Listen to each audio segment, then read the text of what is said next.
Perkembangan startup sedang menaiki tren positif harus didukung oleh pemerintah dengan regulasi yang baik. Melihat kondisi ini, diperkirakan akan ada 7.000 pekerjaan lama hilang dan muncul 17.000 pekerjaan baru.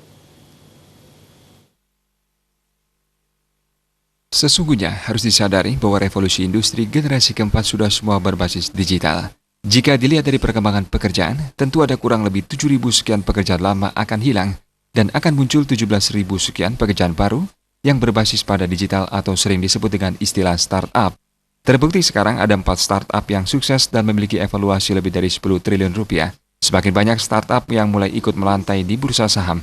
Menurut pemerhati ekonomi, Profesor Gede Sri Dharma, perkembangan startup saat ini sedang tren dan harus didukung oleh pemerintah dengan regulasi yang bagus sehingga konsumen benar-benar nyaman untuk membeli produk yang berbasis digital. Nah, startup sekarang ini lagi ngetren dan memang harus didukung oleh pemerintah dengan regulasi yang bagus sehingga benar-benar konsumen pun nyaman untuk bisa mengikuti atau membeli produk-produk yang berbasis pada digital ini.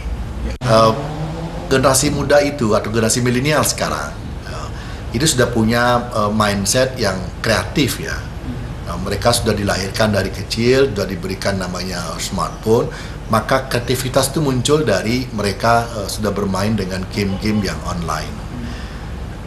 Tidak perlu disangsikan, generasi milenial itu adalah punya kreativitas yang tinggi. Maka saya yakin dengan kreativitas yang tinggi ditambah dengan pengetahuan yang baik serta tata kelola yang disebut dengan manajemen yang baik, dia akan mampu menjadi entrepreneur atau startup yang baik di masa depan. Rektor Universitas Pendidikan Nasional ini menambahkan, mereka yang tidak memiliki kemampuan dan tidak mau berubah, maka akan digilas oleh perubahan itu sendiri. Oleh karena ini, generasi muda sekarang harus mulai beralih ke startup, sehingga tidak masuk ke dalam daftar pengangguran. Andika, Bali TV.